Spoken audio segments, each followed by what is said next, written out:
السلام علیکم ناظرین، آپ دیکھ رہے ہیں سوچنا ہوگا۔ میں ہوں ڈاکٹر سجاد بخاری۔ ناظرین، ملک کی معاشی اور اقتصادی جو صورتحال ہے اور جو توانائی کے پیچیدہ معاملات ہیں اس پر وزیر اعظم نے انتہائی سنجیدہ اقدامات لینے کا کہا ہے، اور اس کے ساتھ ساتھ کل جو فوج کے شعبہ تعلقات عامہ کے D G major general Babar Iftikhar کی میڈیا سے گفتگو ہے، پریس بریفنگ ہے، وہ بہت خوش آئند اس کو تمام حلقوں میں قرار دیا گیا ہے۔ بالخصوص بلاول بھٹو زرداری نے اس پہ ایک ٹویٹ کی ہے، اور اس کے علاوہ تمام جو پولیٹیکل فورسز ہیں انہوں نے اس میں جمہوریت کے لیے جس طرح بات کی گئی، اور ایک بڑا خوش آئند جو اسٹیٹمنٹ ہے جس میں یہ کہا گیا اب کوئی مارشل لا نہیں لگے گا۔ اور دوسری جانب انہوں نے یہ بھی کہا کہ نیشنل سیکیورٹی کمیٹی کے اعلامیے میں کہیں پہ بھی کسی سازش کا ذکر نہیں ہے، اور جو حکومت کا جو بیانیہ ہے اس کو پذیرائی ملی، اسے تقویت ملی کہ حکومت نے یہ بات بار بار کی کہ فوج کو بلا وجہ ان معاملات میں نہ گھسیٹا جائے، اور کسی قسم کا کوئی سازش کا ایلیمنٹ اس میں موجود نہیں ہے۔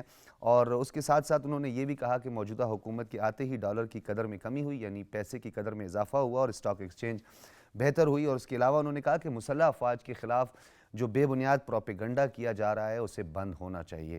اور دوسری طرف آج ہم بات کریں گے، آج وفاقی کابینہ کے نام فائنل ہو سکتے ہیں، یہ اطلاعات موصول ہو رہی ہیں۔ یہ تو آج رات کو ہی ہمیں پتہ چلے گا کیونکہ ڈنر پہ بلا لیا گیا ہے۔ اور دوسری جانب ایک اور بڑی بات اہم ہے کہ اس وقت جو پیٹرول کی پرائسز ہیں اور اس کے علاوہ جو کرائسز ہیں، خاص طور پر جو ہم پہلے سے بات کرتے تھے کہ پروڈکشن والی سائڈ پر پچھلی حکومت نے، جب پی ایم ایل این کی گورنمنٹ تھی، انہوں نے اپنے حصے کا کام کیا اور 11,000 میگا واٹ نیشنل گریڈ میں شامل کی۔ اور جو پاکستان تحریک انصاف کی حکومت تھی اس نے یہ وعدہ کیا تھا، اسد عمر صاحب نے بھی اس وقت کی کمٹمنٹ کی تھی، 50 لاکھ گھر تھے اور 1 کروڑ نوکریاں تھیں۔ اسی طرح انہوں نے یہ کہا تھا کہ ہم اپنے حصے کا کام کریں گے اور ڈسٹریبیوشن کا کام جو ہے وہ پورا کریں گے، یعنی ایک سائڈ سے پروڈکشن کا کام ہو گیا تھا، دوسری سائڈ سے ڈسٹریبیوشن کا کام تھا، جس میں ٹرانسمیشن لائنز تھی، پرانی ٹرانسمیشن لائن ہیں، اور اس کے علاوہ لائن لاسز کا مسئلہ ہے، اور جو آئی پی پیز کے معاملات تھے جس پہ بڑے دعوے کیے گئے تھے، آج بھی وہی سرکولر ڈیٹ جو ہے وہ ہمارے سامنے ہے۔ اور جن فارن ریزروز کی بات کیجیے، زر مبادلہ کے ذخائر کی بات کی جاتی ہے، اس کے اعداد و شمار بھی اب کھل کر سامنے آ گئے ہیں۔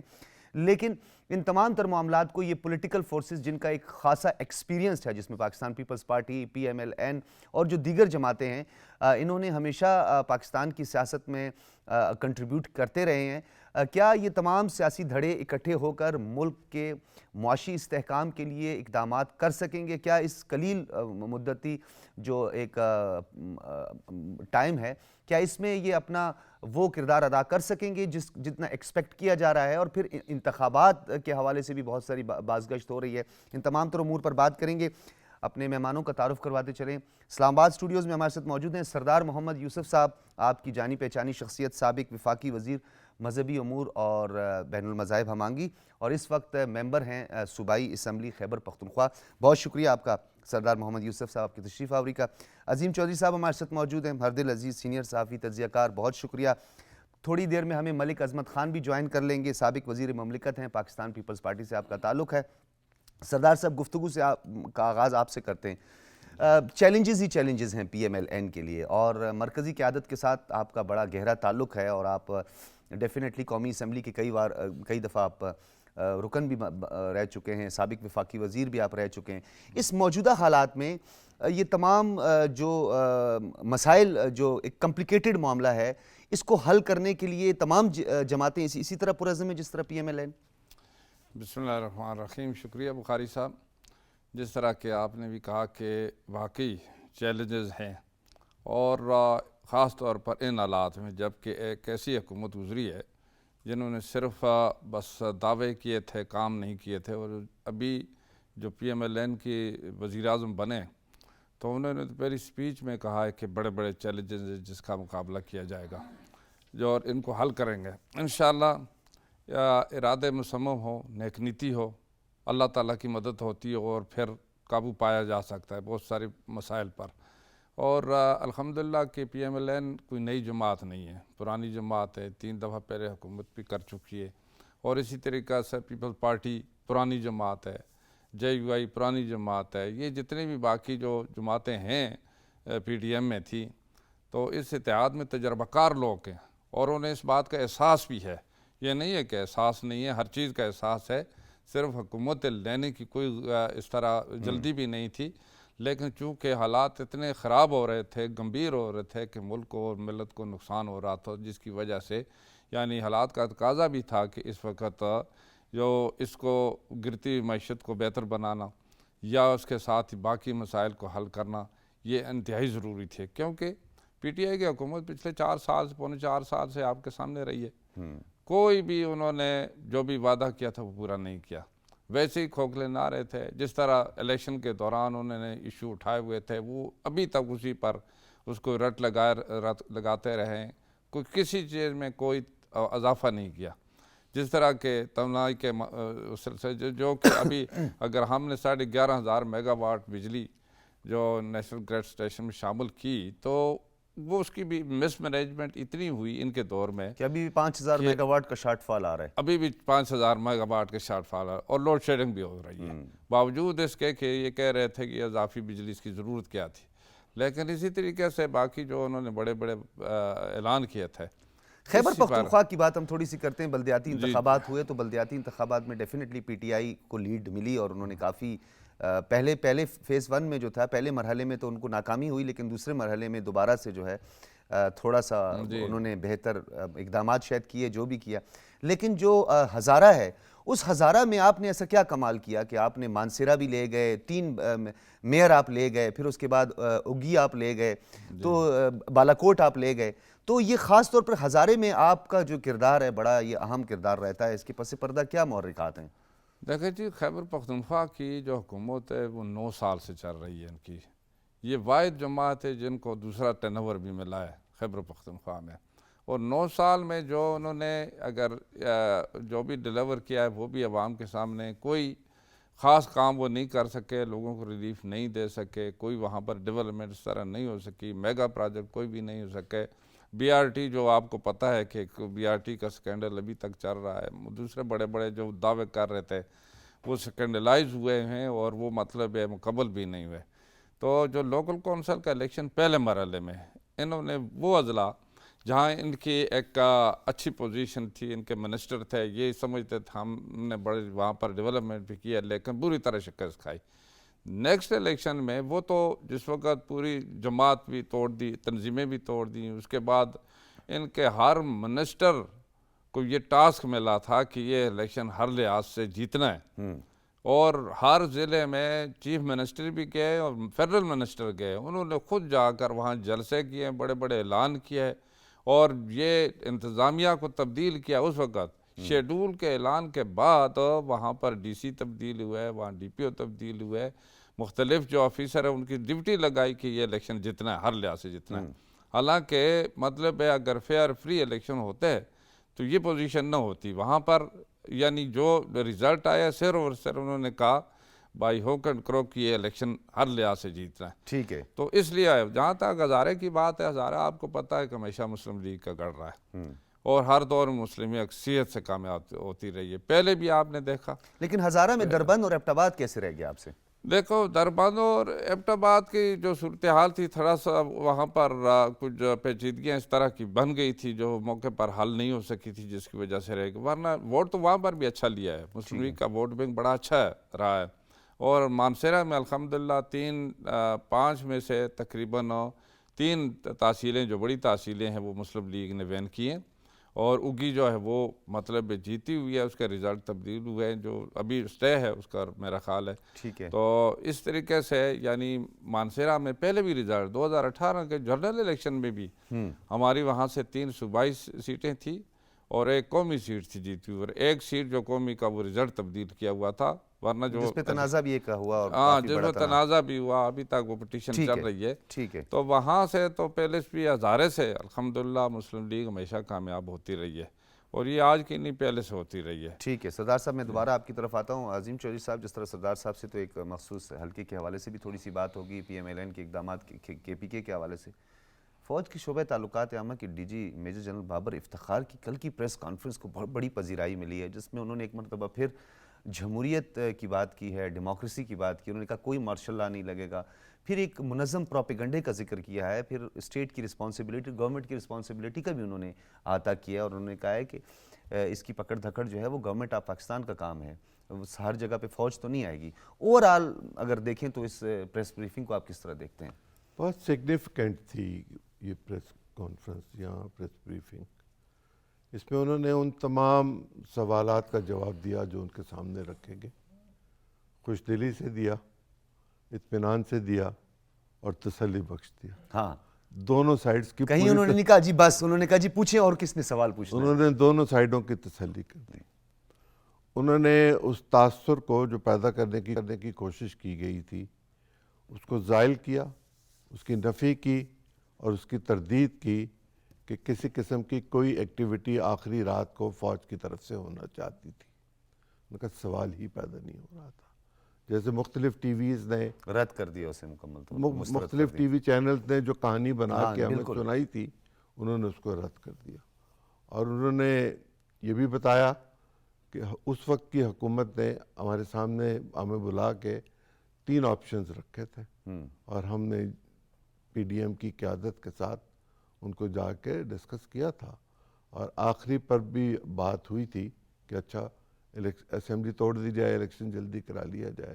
لیکن انہوں نے یہ کہا کہ ناقابل اعتماد ہیں اور جو صورتحال چل رہی ہے اس کو چلنے دیں. یہ کانسٹیٹیوشنل ہے، یہ ڈیموکریٹک ہے اور کوئی ان ڈیموکریٹک اور ان کانسٹیٹیوشنل کام نہ ہوگا نہ ہم کرنے دیں گے. ٹھیک ہے. آپ کو یاد ہوگا مختلف لیڈر صاحبان نے اس وقت بھی یہ سٹیٹمنٹس دیں کہ ایسا کچھ ہم نہیں ہونے دیں گے. اس وقت بھی اندازہ ہو رہا تھا کہ کہیں نہ کہیں کوئی نہ کوئی ایسا معاملہ موجود ہے کہ جس کی بعد میں تصحیح کر دی جائے گی یا بتا دیا جائے گا. جو چیز انہوں نے کہی وہ تھی کہ سازش ہے کہ نہیں ہے. تو وہ پیپر جو ہے اب تو انہوں نے اس کو سیکرٹ ایکٹ کے تحت ذرا کھول دیا ہے اور جن لوگوں نے اس کو دیکھا ہے وہ یہ کہتے ہیں کہ اس میں سازش کا لفظ کہیں موجود نہیں ہے. اس میں غیر سفارتی زبان کا ذکر ہے. غیر سفارتی زبان، بالکل. اور غیر سفارتی زبان جس وقت آپ گفتگو کر رہے ہوتے ہیں اور کوئی بڑا ملک یا جس کا کوئی بہت کنسرن ہو وہ تکلیف میں ہو تو وہ جب زبان استعمال کرتے ہیں تو احتیاط کرتے ہیں، ہو جاتا ہے بسا اوقات. اور اس زبان کے نتیجے میں ہم نے ان کو جو جوابی مراسلہ دیا وہ سخت زبان میں دیا. ہم نے بھی وہی طریقہ کار اختیار کیا. جس طرح ہم بھارت کے سفیر کو یا ناظم الامور کو کرناٹک کے معاملے پر بچی کے برقع پہننے پر، پردہ کرنے پر، حجاب لینے پر بلا کے بات کی تھی تو وہ کوئی آسان بات تو نہیں تھی. وہ بھی ایک مشکل لفظوں میں کہی ہوئی بات تھی. دنیا کی سفارتی سطح پر یہ ایک روٹین کا ایشو ہے، اس کو روٹین کا ایشو لینا چاہیے تھا. یعنی سفارتی معاملات تھے، اس کو سفارتی وہی رہنا ڈپلومیٹک فرنٹ پر ہی اس کو کاؤنٹر کرنا چاہیے تھا. پاکستان کی پالیٹکس کا حصہ بنا کے ایک نیریٹو بلڈ کرنے کی کوشش کر کے، کریکٹر اسیسینیشن کر کے، نیگیٹیوٹی کے ساتھ آپ اگر یہ سمجھیں کہ قوم اس کو چلنے دے گی تو نہیں چلنے دے گی. ہم پچھلی دفعہ بھی بات یہ کر چکے تھے کہ پاکستان میں سوشل میڈیا پر جو کچھ کہا جا رہا ہے اس میں تو وہ کل عدلیہ کی بات کر رہے تھے اور وہ اپنی ڈومین میں رہتے ہوئے بات کر رہے تھے. لیکن کیا عدلیہ کو چھوڑا انہوں نے؟ وہ تو فوج کی بات کر رہے تھے. عدلیہ کو چھوڑا؟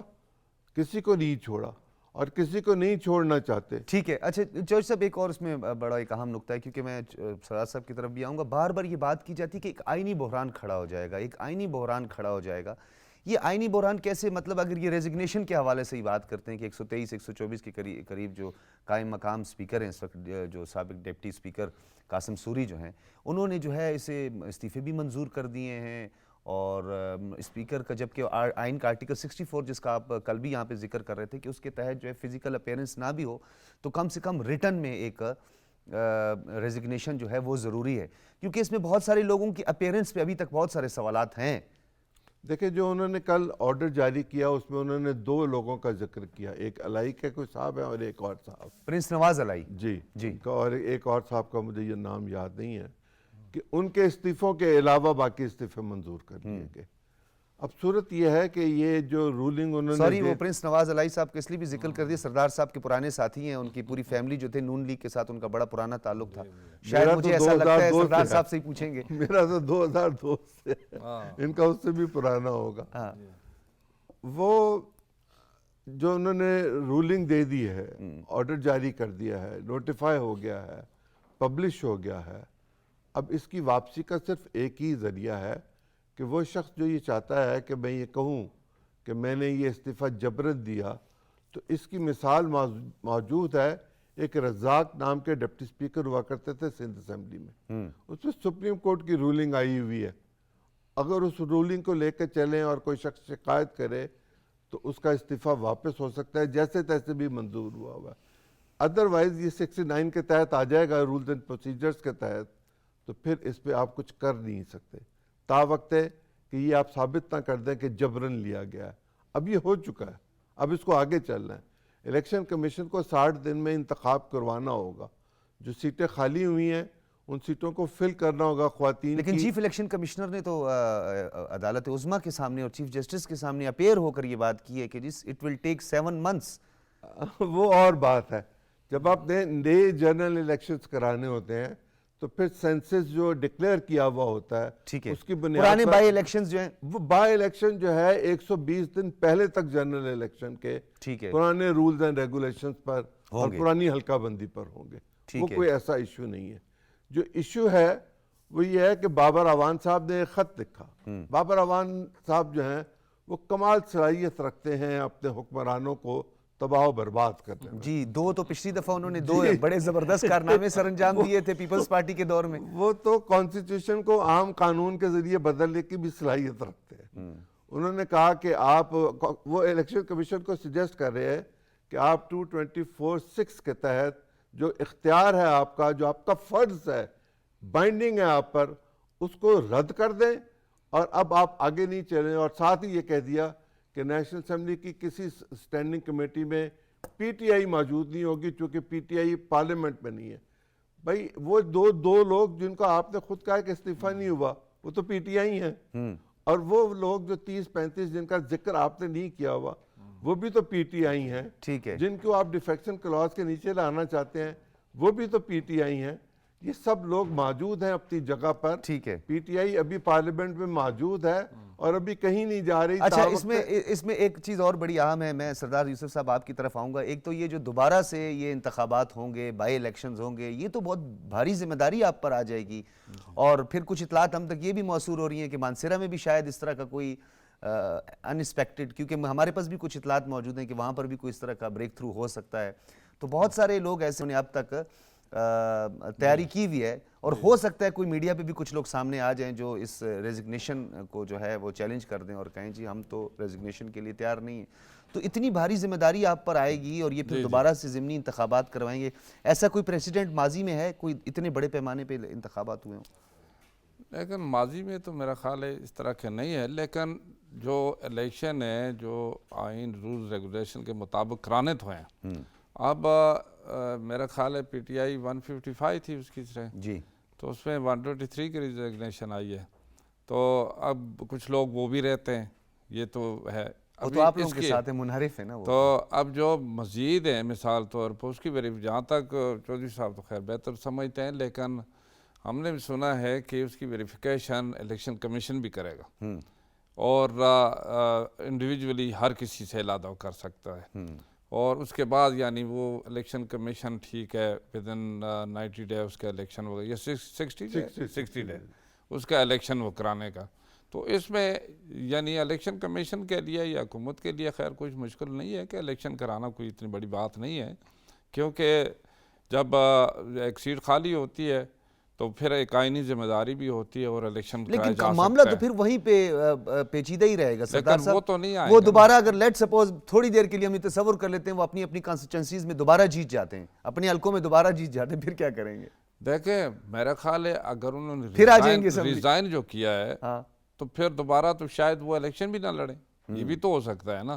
اب انہوں نے آلریڈی الیکٹڈ تھے، وہ ریزائن کر رہے ہیں اس ہاؤس سے، تو وہ کس طریقے سے بائیکاٹ کر دیں پھر؟ تو بائیکاٹ تو خیر وہ کر دیں تو باقی پارٹیاں آ جائیں گی، باقی پارٹیاں تو ہیں۔ کوئی ایک پارٹی بائیکاٹ کی پہلے پریزیڈنٹ بھی ہے، کئی پارٹیوں نے بائیکاٹ کیا، جنرل الیکشن کے بائیکاٹ کیا۔ سردار صاحب کی بات بڑی ہوتی ہے، ایک فقرہ کہہ دوں آپ کی اجازت سے۔ جی پولیٹیکل پارٹیز نے یہ طے کر دیا ہے کہ جہاں نمبر 2 جو تھا اس کو ٹکٹ دے دی جائے گی۔ ہاں جب نمبر 2 کو ٹکٹ دے دی جائے گی، کہیں 2000 کا، کہیں 3000 کا، کہیں 4000 کا، کہیں 10,000 کا فرق ہے، اور باقی پولیٹیکل پارٹیز اس کی حمایت کریں گی تو پی ٹی آئی بیچاری کیا کرے گی؟ ٹھیک ہے. اچھا میں آئی چاہتا ہوں نہیں میں عظیم شویل ایک صاحب فکرہ کہہ دوں، یہ کہہ رہے ہیں کہ ہم ان اسمبلیوں میں ان کے ساتھ نہیں بیٹھنا چاہتے، سینٹ میں کیوں بیٹھے ہوئے ہیں؟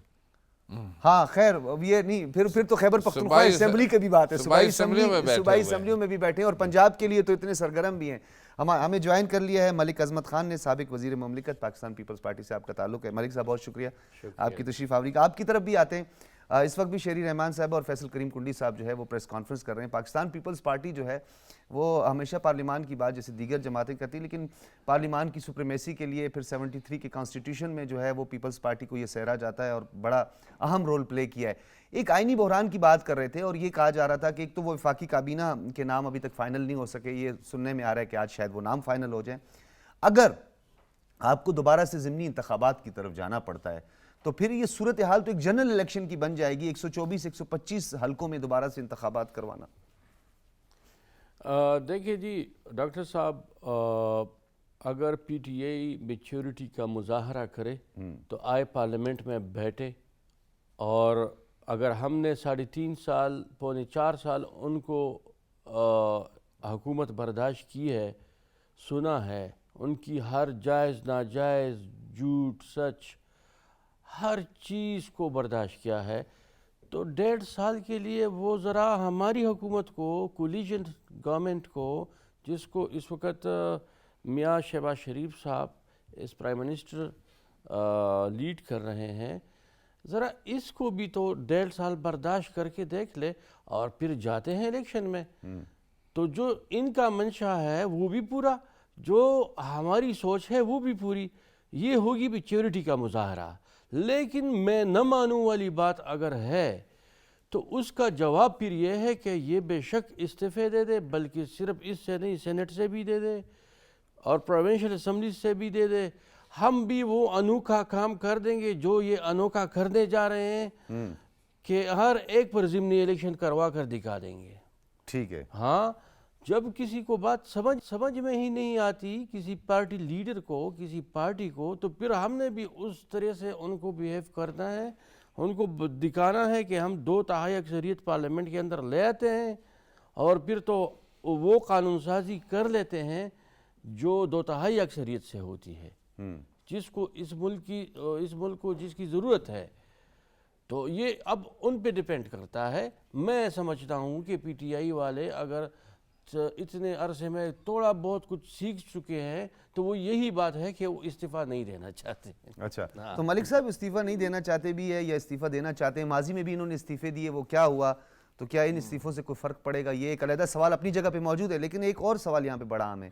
آخر یہ وجہ کیا ہے؟ مومنٹم بنا ہوا ہے، پی ٹی آئی سمجھتی ہے کہ جی ہمارے لیے جو ہے بڑا سازگار ماحول ہے، ایک بیانیہ جو ہے وہ نیریٹو ہم نے بلڈ کیا ہوا ہے، تو بس گرم لوہا ہے، بس ہتھوڑا مارنے کی دیر ہے. سر ڈاکٹر صاحب، اس وقت مجھے بہت پوری قوم سن رہی ہے، جو میں بات کروں گا ذمہ داری کے ساتھ کروں گا.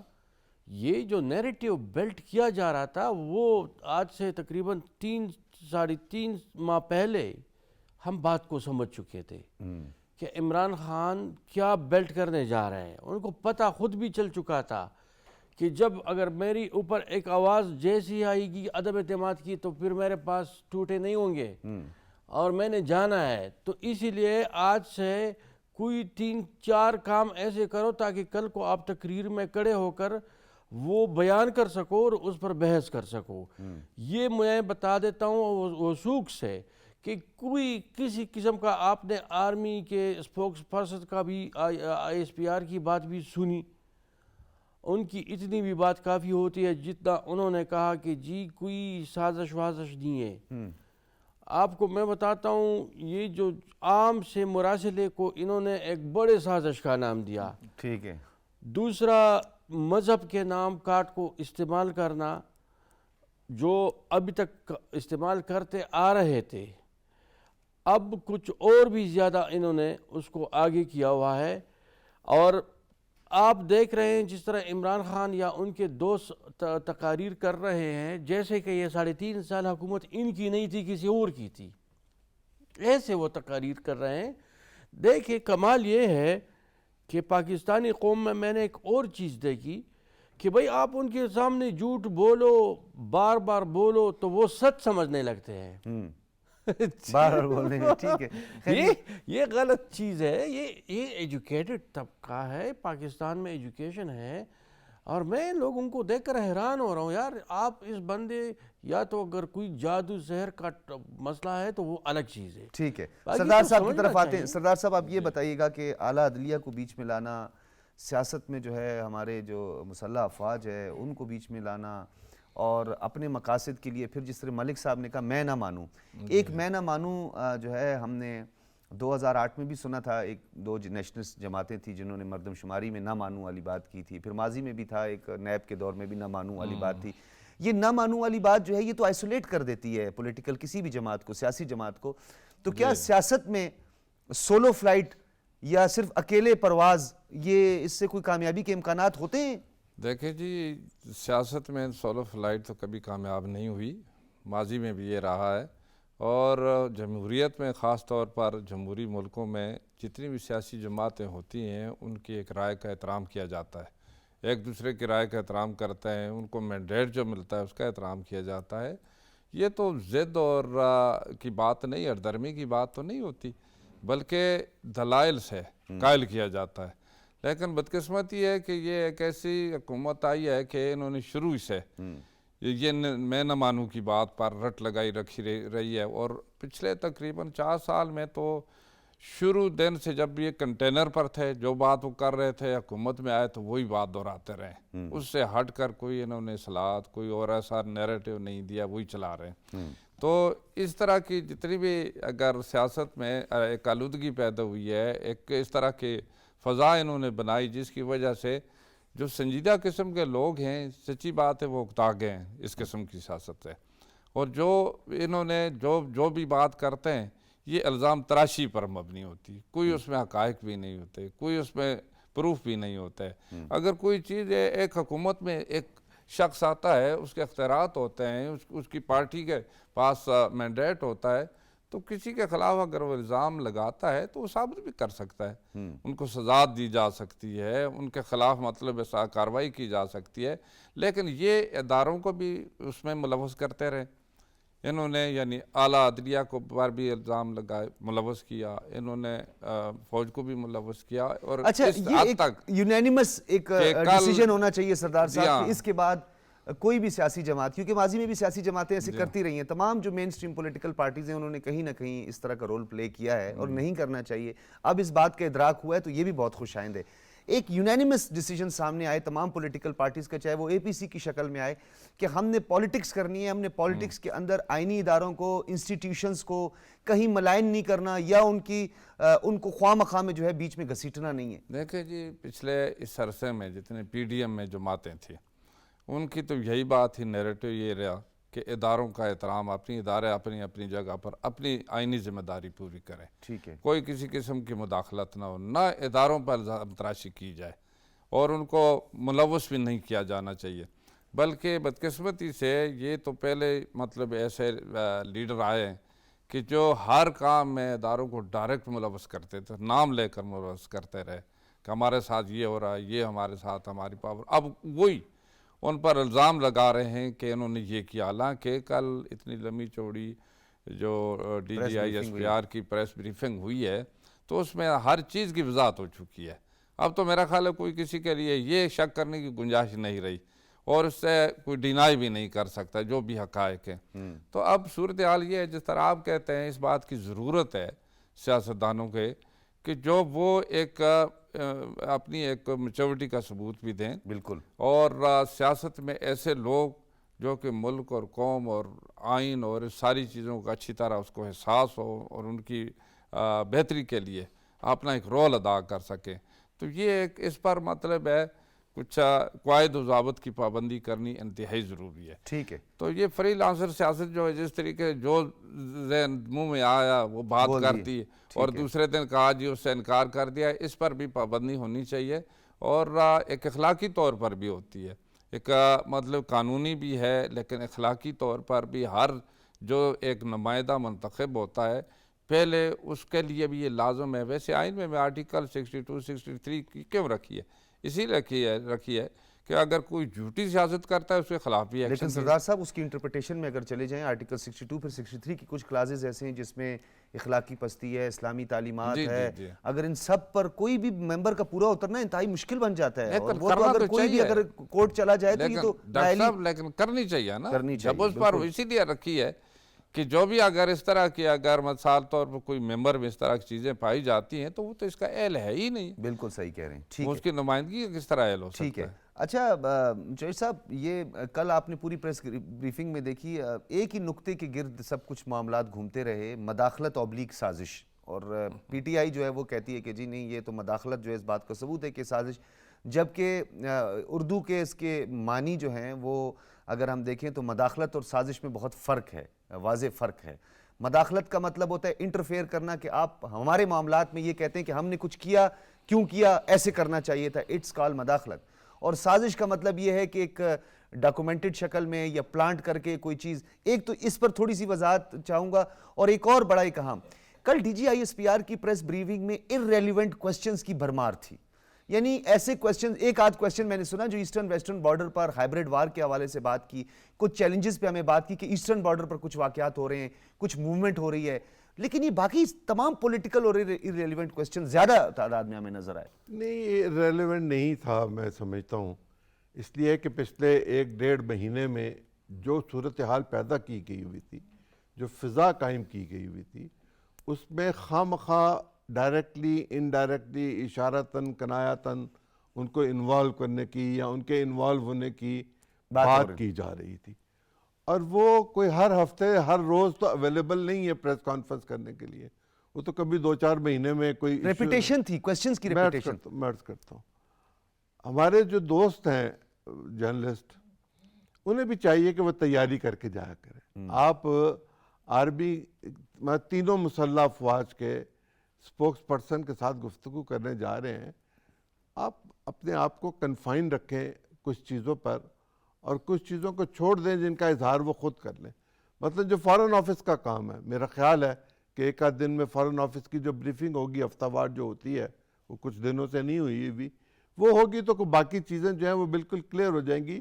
امبیگوٹی تھی، لوگ کلیئر نہیں تھے، وہ اپنے کانسیپٹس کو کلیئر کرنا چاہتے تھے، وہ کریت کر سوال کرنا چاہتے تھے تاکہ دودھ کا دودھ پانی کا پانی ہو جائے، اور انہوں نے وہ کر دیا. ایک بات انہوں نے اور کہہ دی کہ دیکھیں ہم فریق نہیں ہیں کہ ہم آ کے اپنے اوپر لگے ہوئے الزام کا جواب دیں. یہ حکومت وقت کا کام ہوتا ہے کہ وہ اس کا جواب دے.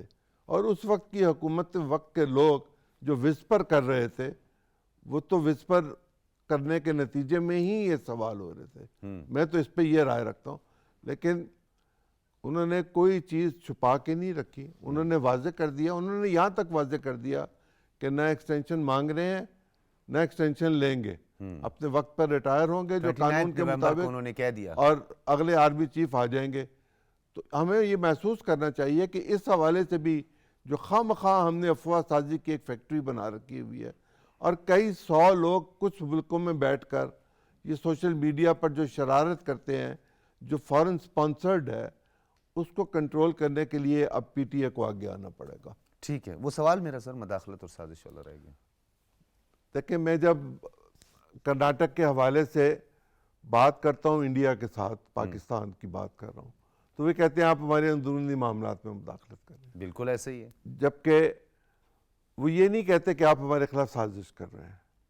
اس سے بہتر مثال میں آپ کو نہیں دیتا. بالکل یوکرین والے معاملے پر بھی یہی بات آ گئی نا. یوکرین والے معاملے کہ آپ کو کیوں، آپ نے نہیں جانا تھا، انہوں نے کہہ دیا یہ ہمارا معاملہ ہے نا. کشمیر کے معاملے پر جبکہ وہ ڈسپیوٹڈ ہے، انٹرنیشنلی ریکگنائزڈ ڈسپیوٹڈ ہے، اب ہم یہ نہیں کہتے کہ ہم وہاں مداخلت کریں گے. ہم کہتے ہیں ہم ان کی سفارتی، سیاسی اور انسانی بنیادوں پر حمایت کریں گے، ان کا مقدمہ لڑیں گے وکیل کے طور پر. پارٹی اپنی جگہ پر ہم ہیں کہ ہمارے بغیر وہ معاملہ حل نہیں ہو سکتا، چونکہ وہ معاملہ ہمارے اور بھارت کے درمیان ہے. لیکن ہم اس بات کے لیے تیار نہیں ہیں کہ ہم اپنے ٹروپس وہاں بھیج دیں. وہ ہے مداخلت. تو پاکستان میں تو کوئی غیر ملکی فوج آ کے مداخلت نہیں کر سکتی. بالکل ٹھیک ہے. جو کلبھوشن نے کی تھی وہ ہم نے پکڑ لی تھی. تو مداخلت کو تو پکڑ لینا چاہیے اور حکومت پکڑتی ہے میں اور آپ نہیں. ٹھیک ہے ملک صاحب آپ کی طرف آؤں گا. نیب نیشنل عوامی پارٹی، مختلف نظریات، مختلف سوچ. اب اس کے بعد ڈسپرس ہونے کے بعد یہ تمام جماعتیں اکٹھے ہونا، پھر ایک پی ڈی ایم کی شکل ہونا، ولی خان کے پیروکار بھی نظر آئیں گے، غوث بخش پزنجو کے بھی نظر آئیں گے، عطا اللہ کے مینگل کے بھی نظر آئیں گے، اور اسی طرح سمت خانہ چغزئی کے بھی نظر آئیں گے. رائٹسٹ، لیفٹسٹ، اپنی اپنی آئیڈیالوجی، اپنے اپنے نظریات، یہ تمام سیاسی جماعتیں آ کر اکٹھی ہوئی ہیں. ڈیفینیٹلی آپ ایک جنرل الیکشن میں بھی جائیں گے تو سب کی اپنی اپنی سمت ہوگی. پھر یہ ڈسپرس ہوں گے، کیا ہوگا؟ کیونکہ ہے یہ بڑا مشکل، آپ لوگوں کا محاذ بڑا مشکل ہے. یہ تمام جماعتوں کا ایک نقطے پر اتفاق رائے بہت مشکل کام ہے. تو یہ ٹاسک آپ لوگوں نے کیسے لے لیا، اور یہ انتخابات جب کی طرف جائیں گے تو پھر حکمت عملی کیا ہوگی؟ دیکھیے جی، جس طرح آپ نے کہا ڈاکٹر صاحب کہ ہر جماعت کا اپنا نظریہ اور اپنا منشور ہے، یہ بالکل صحیح ہے بات. یہ جو موجودہ وقت میں اکٹھے ہوئے ہیں یہ ڈیموکریسی کو اور کانسٹیٹیوشن کو پروٹیکٹ کرنے کے لیے، کیونکہ جو ریسنٹ جو گورنمنٹ گزری ہے اس نے نہ آئین کا لحاظ رکھا، نہ جمہوریت کا رکھا، نہ روایات کا رکھا. وہ تو بس ایسا ہے کہ وہ آپ نے خود بھی دیکھا اور عوام نے بھی دیکھا کہ اگر آپ کے ملک کا وزیر اعظم یہ کہے کہ مجھے ٹماٹر سے کیا ہے اور مجھے آلو سے، میں تو اس لیے نہیں آیا ہوں، تو پھر یہ عوام کس لیے بیٹھے ہیں یہاں پر؟ یہ اس میں تو بڑے غریب ملک ہیں، زیادہ میجورٹی اس آلو اور ٹماٹر کے لیے آپ کو پکار رہے ہیں کہ جی ہمیں سستا آلو، سستا ٹماٹر. اشیاء خود و نوش ہے نا. یہی تو مطلب ساری چیزوں کا ہو گیا. اب کون سا سپر پاور ملک ہے ہم جو سپر اکانومی ہے جو ہم کوئی بڑے فیصلے کریں؟ وہ تو ہم نے ادھار کم لینا ہے، ادھار زیادہ لینا ہے، یہاں تک ہم فیصلے کر سکتے ہیں. امداد کم لینا ہے، امداد زیادہ لینا ہے، یہاں تک ہم سوچ سکتے ہیں. پھر اگر ہم آلو ٹماٹر کا نہیں سوچیں تو کہاں کا سوچیں پھر؟ اسی طرح جو آپ کا سوال ہے، الیکشن میں جائیں گے، اگر پی ڈی ایم کے اندر جماعتیں یا جو اگر کسی جماعت کا دوسرے کے ساتھ انڈرسٹینڈنگ سے اتحاد پہ چل کر آگے الیکشن میں اکٹھے حصہ لینا چاہتے ہیں تو ان کے لیے ایک ماحول بنا ہوا ہے. اور اگر کوئی اکیلے الیکشن لڑنا چاہتا ہے تو ان کے لیے بھی ایک ماحول ہے. تو کوئی ایسی پرابلم نہیں ہے. ہم نے کوئی یہ پابندی نہیں لگائی کہ آج ہم اگر پی ڈی ایم کے اندر ہے تو کل الیکشن میں بھی ہم اسی پلیٹ فارم سے. کیا آپ لوگوں نے بائی الیکشنز میں بھی تھوڑی سیٹ ایڈجسٹمنٹ والے معاملات، کے پی میں بھی، لوکل باڈیز میں بھی آپ لوگوں نے ایک دوسرے کا ساتھ دیا ہے؟ بالکل. یہی مثال آگے بھی قائم ہوگی؟ مثال کوشش یہی ہوگی میجورٹی کے زیادہ سے زیادہ جماعتوں میں اتحاد قائم ہو. ٹھیک ہے. اور وہ اس کی سب سے بڑی وجہ یہ کہ موجودہ حالات میں جو ایک غیر جمہوری رویے اختیار کیے جا رہے ہیں، سپریم کورٹ جیسے بڑے عظیم ادارے کو للکارا جا رہا ہے، پاکستان فوج جیسے بڑے مضبوط ادارے کو اور ملک کی دفاع کرنے والے ادارے کو للکارا جا رہا ہے، سوشل میڈیا پر ان کے اوپر اٹیک کیا جا رہے ہیں. اور اسی طرح ماحول جو ہم دیکھ رہے ہیں اس کا تقاضا ہے کہ یہ کنٹرول کرنے کے لیے ہم نے دوبارہ حکومت میں آنا ہے اور اس کے لیے اسٹریٹجی میں ایک دوسرے کے ساتھ اتحاد کے ساتھ آگے چلے، تاکہ جو باقی پارٹیاں ہیں وہ ڈیموکریٹک ہے، وہ کانسٹیٹیوشن پہ یقین رکھتی ہے، لیکن ایک پارٹی ایسی ہے کہ ان کو جو ہے ہمیں نظر آ رہا ہے کہ ان کے سر جیتنا ہے انہوں نے. اچھا سردار صاحب، آپ کی طرف آتے ہیں. کیا یہ جو تاثر ایک عمومی پرسیپشن جو ہے کریٹ بھی کیا جا رہا ہے اور یہ عمومی تاثر پیدا کرنے کی بھرپور انداز سے کوشش کی جا رہی کہ یہ تمام جماعتیں ورسز پی ٹی آئی، یہ کیسے ہوگا؟ مطلب کہ یہ تمام جماعتیں اکٹھی ہو گئی، پی ٹی آئی ایک علیحدہ ہو گئی، تو پھر تو سیاست کے اندر جو ہے ایک واضح ہمیں ڈویژن نظر آ جائے گا. یہ سب کچھ ہو نہ یہ تو ویسے ایک وقت کی ضرورت بھی ہوتی ہے، پہلے بھی ہوتے رہے اتحاد، پہلے بھی بنتے رہے، ٹوٹتے بھی رہے. پی ٹی آئی کے لیے تو اس لیے ضرورت پڑ گئی ہے کہ پی ٹی آئی کا جو رویہ ہے وہ غیر جمہوری طریقہ انہوں نے اختیار کیا ہوا تھا، جس کے لیے مطلب باقی جتنی جمہوری طاقتیں تھیں انہوں نے اس بات کا احساس کیا کہ یہ جمہوریت کو اس کے طریقے کے مطابق چلانا چاہیے اور اس کی اقدار جو ہیں اس کو ملوز خاطر رکھنا چاہیے. تو اب یہ ظاہر ہے کہ یہ پی ٹی آئی واحد ایک اس میں جو گورنمنٹ میں تھی تو باقی تو اپوزیشن میں تھی، اپوزیشن کا اتحاد ہو گیا. اب جو بعض جماعتیں ایسی تھی جو گورنمنٹ کے ساتھ وہ الائنس تھا وہ بھی انہوں نے، جس طرح ایم کیو ایم تھا وہ بھی انہوں نے چھوڑ دی، بہت ساری اوروں نے بھی چھوڑ دی.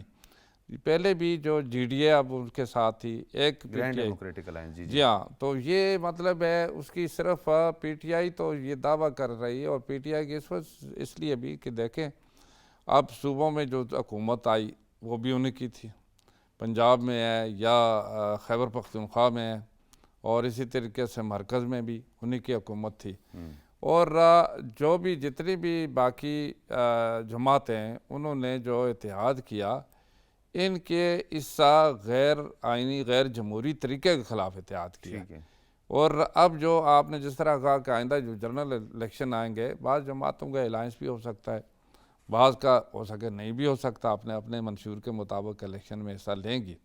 اور اس طرح اس وقت جو سب سے بڑی ملک اور قوم کے لیے ایک ضرورت تھی کہ ان کے اتحاد کی وجہ سے اس حکومت سے عوام کی جان چھوٹی ہے، جو عوام پر ایک بوجھ بھی تھی، کیونکہ انہوں نے کچھ کیا نہیں ہے، ڈیلیور نہیں کیا. سچی بات ہے، ڈیولپمنٹ کچھ نہیں کی، ریلیف کچھ نہیں دیا، مہنگائی اتنی کی ہے کہ یعنی عام غریب آدمی کے بس کی وہ تو بات کہتے تو ہیں ہے عالمی نہیں. مارکیٹ میں تو کموڈیٹی ریٹس جو تھے وہ بھی بڑھ گئے، اور انفلیشن جو ہے وہ پوری دنیا میں انفلیشن پوری دنیا میں آئی ہے، لیکن پوری دنیا میں ان کو بھی تو بڑی ہے نا.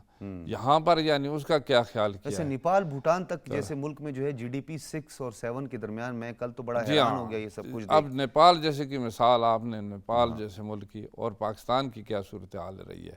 اب یہ ساری جو چیزیں چونکہ ان کی نیت صاف نہیں تھی، سچی بات ہے، پتہ نہیں انہوں نے یا کچھ کر نہیں سکے، ان میں وہ مطلب اہلیت بھی شاید نہیں تھی، تجربہ کار 1.5 کوئی سال میں ٹیم کر بھی دیں نہیں گے اگر تھی. آپ کو لیٹ سپوز یہ پورا جو آئینی مدت ہے پوری 5 سالہ، اس میں 1.5 سال آپ کو مل بھی جاتے ہیں، لیٹ سپوز پورے کر دیتے ہیں، تو کیا یہ مسائل حل ہو جائیں گے؟ دیکھیں یہ تو کوئی نہیں دعویٰ کر سکتا کہ 1.5 سال میں جو انہوں نے پچھلے 4 سال میں کیا ہے تو وہ حل ہو جائیں گے، لیکن کم از کم ایک سمت کا تعین ہو جائے گا. ٹھیک ہے. کم از کم ایک سمت کا تعین آئندہ کے لیے جو بھی ہوگے اس کے لیے ایک بہتری کی انشاءاللہ امید پیدا ہو جی سکتی چوہر ہے. صاحب. 1977 میں ذوالفقار علی بھٹو صاحب جب برسر اقتدار تھے تو ایک رات میں پی این اے بن گیا تھا، اور پی این اے نے الیکشن لڑا تھا، اکٹھے لڑا تھا، ایک ہی نشان پہ، ایک ہی ٹکٹ پہ. پالیٹکس میں ناممکن کو ممکن کرنا یہ پالیٹیشین کا کام ہے، اور اگر پالیٹیشین یہ نہ کر سکے تو پھر وہ سیاستدان کیسا ہوگا. انہوں نے یہ فیصلہ کیا کہ ہم نے اس حکومت کے خلاف ووٹ آف نو کانفیڈنس کرنا ہے. اب تو آپ دیکھیں گے کہ جی ڈی اے کے لوگ بھی واپس آ کے پارلیمنٹ میں بیٹھیں گے، انہوں نے استعفے تو نہیں دیے، تو وہ جو آخر تک ان کے ساتھ رہنا چاہتے تھے وہ بھی ان سے الگ ہو گئے. تو اس کا مطلب اپوزیشن ہوگی، اپوزیشن میرا خیال ہے 60-70 لوگوں پر تو کم از کم ہوگی اس وقت فوری طور پر. ٹھیک ہے. انتخاب کے بعد اب یہ پتہ نہیں، یہ ہمیں نہیں معلوم کہیں منرف تو وہاں نہیں جا کے بیٹھیں گے اپوزیشن والی اس میں. وہ اپوزیشن ہی میں بیٹھیں گے، ہاں، اس لیے کہ وہ پی ٹی آئی کے ارکان ہیں، وہ ٹریننگ بینچز پہ بیٹھ نہیں سکتے. فرینڈلی اپوزیشن یا نان فرینڈلی اپوزیشن تو اس وقت فیصلہ ہوگا نا جس وقت اندر ڈیبیٹ ہوگی. لیکن جو کاروبار سیاست اور کاروبار حکومت چلانے کے لوازمات ہیں ان میں کوئی رخنا نہیں پڑ سکے گا، وہ چلتے رہیں گے. کچھ چیزیں آئینی ذمہ داری ہیں، ایک نیا لیڈر آف دی اپوزیشن مقرر کیا جائے گا، وہ ان چیزوں کو لے کے چلے گا. ٹھیک ہے. میں ملک صاحب ون لائنر، کیونکہ ٹائم ختم ہو گیا پروگرام کا، تو کیا ماحول نظر آ رہا ہے آنے والے دنوں میں؟ کوئی اپوزیشن بھی ہوگی؟ اپوزیشن ہوگی. پہلے تو ہماری خواہش ہے کہ پی ٹی آئی کو سمجھ آ جائے کہ یہ پارلیمان چلے گا تو کبھی آپ کو بھی موقع ملے گا، کبھی کسی اور پارٹی، اور یہ ان کی جو پارٹیاں ہیں تو یہ آتی رہیں گی جاتی رہیں گی. اگر آپ نے ایک دفعہ آ کر 100 سال کے لیے قبضہ کرنا ہے تو وہ پھر یہ پاکستان نہیں ہے اور نہ یہ سیاست ہے، پھر وہ ایک اور طریقہ کار ہوتا ہے ریولوشن. اور اگر ریولوشن لانے ہیں تو اس کے لیے پھر ڈیموکریسی کی تو پھر ضرورت نہیں ہوتی. تو وہ سوچ بدلے، ڈیموکریسی کے سوچ پہ آ جائے. ملک کے اندر انتخابات ہوتے ہیں ہر 4-5 سال بعد، الیکشن لڑے، اور خدا را فری اینڈ فیئر الیکشن لڑے، 2018 والا الیکشن نہ لڑے اور نہ اس کی سوچے. ٹھیک ہے، کیونکہ مطلب آپ کہتے ہیں EVM والی وہ سوچ نہیں ہے۔ الیکشن نہیں، وہ تو الیکشن نہیں، وہ تو سلیکشن ہے، ٹھیک ہے، وہ نہ سوچے اور الیکشن۔ ملک عظمت صاحب بہت شکریہ، عظیم چودھری صاحب بہت شکریہ، سردار محمد یوسف صاحب آپ تمام حضرات کا بہت شکریہ، اسٹوڈیو آپ لوگ تشریف لائے۔ ناظرین آپ نے گفتگو سنی، گفتگو کا سلسلہ یہ جاری رہے گا اور پاکستان ٹیلی ویژن پہ تمام آپ کو اپڈیٹ کرتے رہیں گے، وفاقی کابینہ کی تشکیل سے لے کر یہ تمام جو آئینی معاملات ہیں۔ لیکن ایک بات یہاں پہ بڑی اہم ہے کہ اس قوم کے جو مسائل ہیں، جو مشکلات ہیں، اس کے لیے یہ تمام پولیٹیکل پارٹیز یونینیمس ایک ڈیسیجن پر آئیں اور for the sake of people, اور پاکستان کے وہ افراد جو اس وقت غربت کی لکیر کے نیچے اپنی زندگی گزار رہے ہیں، جو معاشی مشکلات کا سامنا کر رہے ہیں، جنہیں اشیاء خورد و نوش کا مسئلہ ہے، جو پیٹرولیم مصنوعات کی وجہ سے پریشان ہیں، جو اپنے چھت کی وجہ سے پریشان ہیں، ان سب کے لیے تمام سیاسی دھڑوں کو اکٹھا ہونا ہوگا اور ایک مشترکہ اعلامیہ جاری کرنا ہوگا کہ ہم سب نے مل کر عوام کی فلاح و بہبود کے لیے کام کرنا ہے۔ اجازت دیجیے، اللہ حافظ۔